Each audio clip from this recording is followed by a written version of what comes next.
Almirante, pero si no quería esconder esa reunión, ¿por qué hacerla en su casa y no en su oficina principal? O sea, atender a una persona en su casa tiene una connotación especial. No, y le voy a decir por qué, porque yo lo llamé a él. Si usted revisa los chats que él publicó, unos chats personales que nos enviamos y que él publicó, yo lo llamé a él alrededor de las 2 de la tarde, si no estoy mal, 2:20 de la tarde. Lo llamé por teléfono. Él me contesta más tarde diciendo que está embolatado y que va para el parque de la 93. Hacia las 7 de la noche volvemos a hablar y yo ya me estoy desplazando hacia mi casa. Y yo vivo al pie del parque de la 93. Entonces, él se desocupa a las 9 de la noche.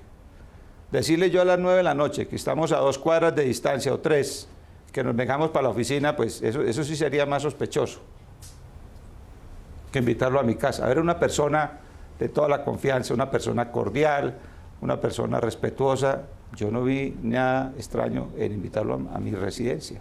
En ese momento que ustedes se reúnen, ¿usted logra comprobar de que esta sí es la persona de la cual su abogado le había advertido que podría estarse presentando denuncias en su contra? No, para nada, para nada. No, el día que él fue a mi casa, fue para mí la misma persona cordial, amable, respetuosa que había conocido siempre. ¿Y no le dijo en ese momento que él tenía dudas de lo que se había presentado 2 años atrás? O sea, No. que iba a decir justamente eso. No, jamás me dijo eso, que tenía dudas. Y jamás lo dijo durante el proceso. Jamás él manifestó la más mínima duda sobre lo que se estaba haciendo. Sí, almirante, específicamente la pregunta que le hago es por qué terminaron hablando con el director del CTI, con Julián Quintana, de esa reunión que en los días posteriores iba a sostener, o por lo menos esa audiencia, ese llamado que a él le había hecho la Corte Suprema de Justicia. Claro. Cuando llega a mi casa yo le digo, oiga, ¿qué ha sabido usted sobre el tema? Yo nunca le dije a él que había tenido amenazas. ¿Por qué? Pues por una razón muy sencilla. Yo no tenía autorización de mi abogado de decirle específicamente sobre este tema. Ese tema no se habló entonces, lo de las amenazas. No, no salió, porque mi abogado no me había autorizado a decirlo. Entonces, ¿para qué la reunión? Para preguntarle, es decir, para preguntarle qué había sabido sobre el tema. Yo le pregunto así abiertamente, le digo, Julián, ¿qué ha sabido usted sobre este caso? Y entonces él saca su celular y me muestra un oficio y me dice, no, estoy citado a la corte, mire la citación. ¿Él es el que le dice? Sí, me muestra el oficio. ¿Usted lo sabía? No, yo no lo conocía. Él me muestra el oficio de que está citado a la corte y yo le digo, está citado, pues yo estaba sin gafas y no leí el oficio. Le dije, ¿y está citado en calidad de qué?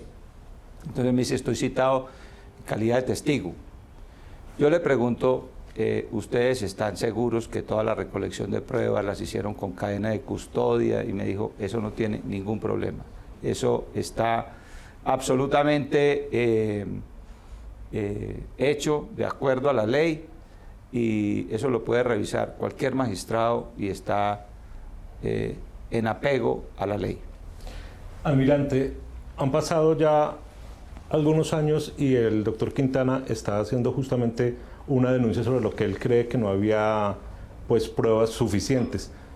A usted le he preguntado que si en estos 2 años él le había dicho algo, se lo había presentado alguna. ¿Por qué cree que ahora lo está diciendo de que sí hay dudas respecto al tema?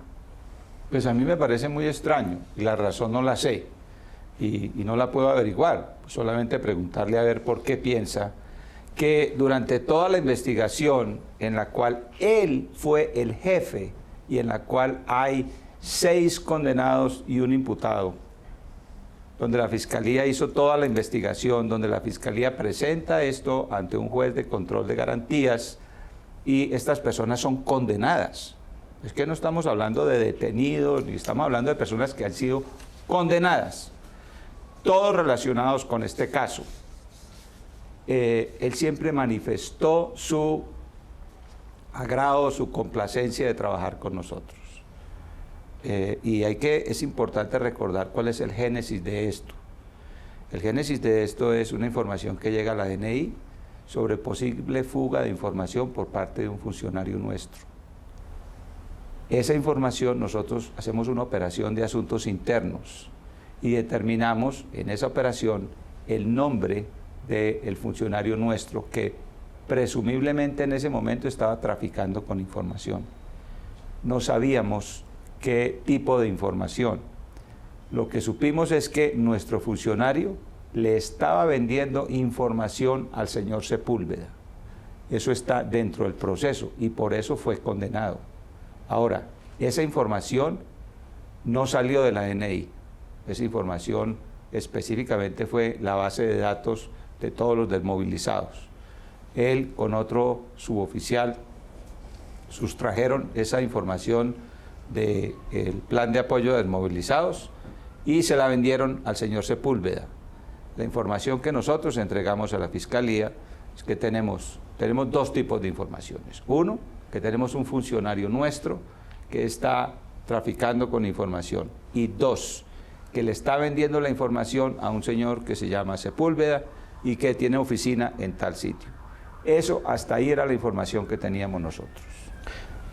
Almirante, teniendo en cuenta que era una información que tenía que ver con una campaña electoral del principal contrincante de quien en ese entonces era el presidente de Colombia y optaba por la reelección, que es el actual presidente Juan Manuel Santos, ¿por qué no hacer una denuncia pública ante la Fiscalía y hacerlo de la forma como lo hicieron? Sencillamente en una reunión privada en la que asistió el fiscal general, asistió, según han dicho, el director de CTI, Julián Quintana, y asistió usted. ¿No podría generar eso algún tipo de suspicacia? ¿No pensaron en eso? Estamos hablando después de... En ese momento no se sabía que estos señores estaban involucrados en una campaña. Ah, ¿ustedes no sabían que Sepúlveda hacía parte de una campaña? No.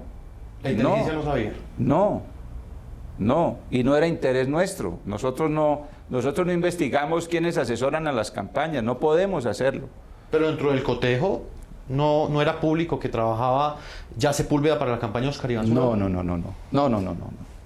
Mire, nosotros tenemos en inteligencia unas normas, que es la pertinencia.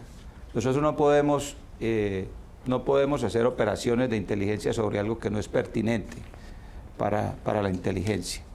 Y en ese momento no había información de ninguna campaña. Como le digo, la información que nosotros entregamos a la Fiscalía era que teníamos un funcionario nuestro trabajando de manera ilegal o traficando con información, que se la estaba vendiendo a un señor Sepúlveda y que el señor Sepúlveda tenía sus oficinas en ese sitio. Almirante, relátele muy puntualmente a nuestros televidentes cómo fue ese encuentro con el fiscal, dónde fue, quiénes asistieron, cómo entregó usted esa información, fueron sobres, fueron documentos, fue de manera verbal. ¿Cómo se da esa reunión? Esa reunión se da como se da siempre en el estándar de inteligencia. La inteligencia nos obliga a proteger las fuentes, nos obliga a los funcionarios a proteger los agentes, las fuentes, los métodos y los procedimientos. Entonces, al tener esta información, yo llamo al señor fiscal general de la Nación y le digo que tengo una información para darle.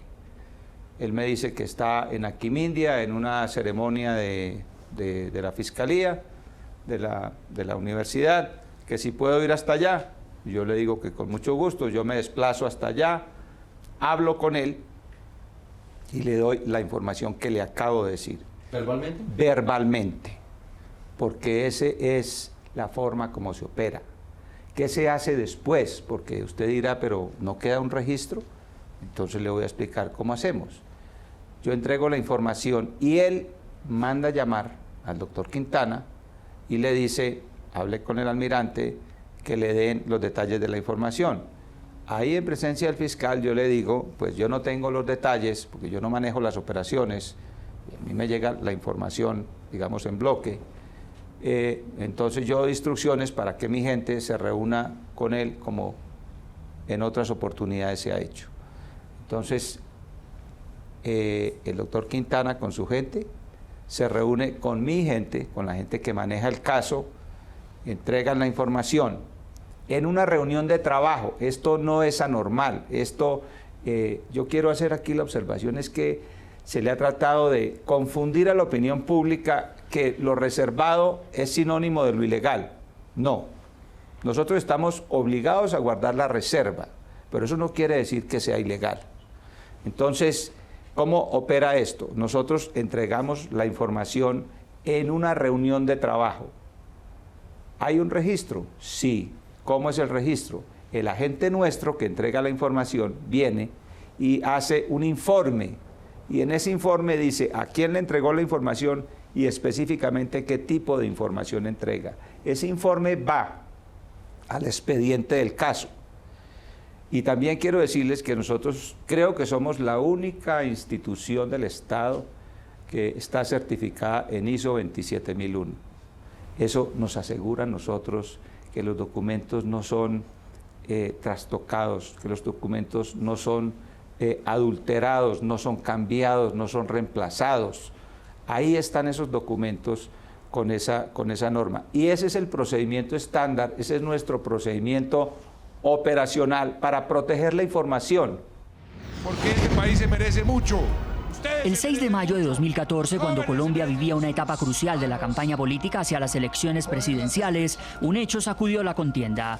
El supuesto pirata informático Andrés Sepúlveda fue capturado y acusado, entre otros delitos, de espionaje y violación ilícita de comunicaciones. Tenemos datos de que fue interceptado el jefe de prensa de las FARC en La Habana, de que estaba interceptado un correo institucional del gobierno nacional, que estaban interceptados 2 periodistas cubanos en La Habana que cubren el proceso de paz. Ese mismo día, la campaña del candidato presidencial del Partido Centro Democrático, Óscar Iván Zuluaga, anunció en un comunicado que desde la oficina del presunto hacker se les había prestado una serie de servicios.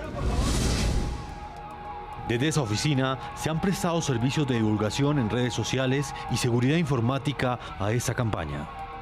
En medio del escándalo, renunció a la campaña de Zuluaga su entonces asesor espiritual Luis Alfonso Hoyos, y el candidato reconoció públicamente que había visitado en una ocasión la oficina de Andrés Sepúlveda.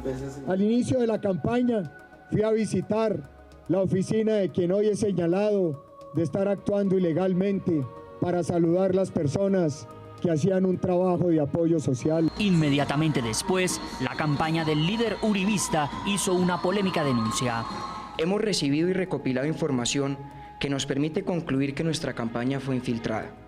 Conocemos de la existencia de un video grabado clandestinamente a mi padre en su única visita a la oficina donde trabajaba el equipo de Andrés Sepúlveda. La tormenta política creció cuando la revista Semana divulgó un video en el que Óscar Iván Zuluaga aparecía reunido con el supuesto pirata informático. Andrés, entonces qué golpe nos va a dar Santos como su tabla de salvación de aquí al 19. Estamos esperando el 25, porque ya está confirmado. Queda un mes para él dar un golpe, ¿no? Este video filtrado a la revista Semana hace parte de un vulgar montaje que ha sido preparado para manchar nuestra campaña. El videomontaje es una trampa. A juicio de Zuluaga y sus abogados, el video fue manipulado. La fiscalía dijo que era auténtico. Una vez se realizó el respectivo análisis técnico por parte de los expertos del CTI, se concluyó que este presenta continuidad de audio y video y no hay indicios de que el mismo haya sido sometido a un proceso de edición, es decir, el video en poder del ente investigador es original y no presenta alteración alguna. Dentro del caso de Andrés Sepúlveda, la Fiscalía incluyó en su investigación al ex candidato Óscar Iván Zuluaga, a su hijo David Zuluaga, quien ejerciera como representante legal de la campaña, y al ex asesor Luis Alfonso Hoyos. Actualmente, el proceso que vincula a Zuluaga y a su hijo está en etapa de indagación. Hasta ahora, ambos han sido llamados por el ente acusador a declarar en una sola ocasión. A Luis Alfonso Hoyos, la Fiscalía ya le imputó cargos por los supuestos delitos de espionaje, concierto para delinquir agravado, cohecho, acceso abusivo a sistema informático y violación de datos personales. En el caso del presunto hacker Andrés Sepúlveda, este llegó a un preacuerdo con la Fiscalía a cambio de colaboración con la justicia. El 10 de abril de 2015 fue condenado a 10 años de prisión. Sepúlveda aceptó 5 delitos: acceso abusivo a un sistema informático, uso de software malicioso agravado, concierto para delinquir agravado, espionaje y violación de datos personales agravado. Almirante, el señor Quintana tiene la mitad de la información y usted tiene la otra mitad de la información. ¿Usted por qué no con esa información no sale justamente a aclarar todo lo que está sucediendo? Todas estas declaraciones a las que se ha referido el señor Quintana. Bueno, aquí hay una diferencia muy grande, y es que tanto el doctor Quintana como yo tenemos que guardar la reserva sobre los agentes, las fuentes, los métodos. Estamos obligados por ley. Esto no es porque yo lo quiera hacer. Estamos obligados a guardar esa reserva ¿ante quién? Ante la opinión pública. No lo podemos hacer. Él está filtrando esta información en Twitter, en entrevistas, en estas cosas. Yo no lo puedo hacer. Para mí sería una irresponsabilidad empezar a decir nombres, empezar a decir sitios, porque yo no lo puedo hacer. Cuando venga la comisión de la Fiscalía, de la Corte Suprema de Justicia, de las autoridades, le mostraremos toda la información y se la mostraremos como está en nuestros registros oficiales, que todo tiene una trazabilidad total. Mire, en esta agencia no se hace ninguna operación que no tenga una orden por escrito. ¿Por qué? Porque nosotros entendimos que no puede haber algo que se hizo y que no tiene un responsable. Cualquier cosa que nosotros hacemos debe tener uno y solamente un responsable. Nosotros tenemos, como en cualquier institución, tenemos una cadena de mando, y en cada uno de esos niveles hay personas que responden dependiendo del tamaño o el tipo de operación y hacen las misiones de trabajo o las órdenes de operaciones. Ahí queda registrado exactamente qué es lo que se debe hacer. Ahí en esa orden de operaciones está también los gastos reservados, que es otra cosa sobre lo que se ha lanzado un manto de duda. Los gastos reservados tienen un control absolutamente estricto. Mire, por ejemplo, en una operación se recarga una tarjeta de un celular con 20.000 pesos, eso tiene que tener toda la trazabilidad. Y las cantidades que han salido en algunos medios, pues son cantidades absurdas que nosotros no manejamos para una fuente. Entonces, ¿qué pasa? Después de que se hace la operación, viene un reporte por escrito. El encargado de hacer esa operación, el jefe de esa misión, debe rendir un informe por escrito. En ese informe dice qué se hizo, qué se obtuvo y qué gastos se efectuaron. Eso tiene completa trazabilidad. Ya regresamos con La Noche.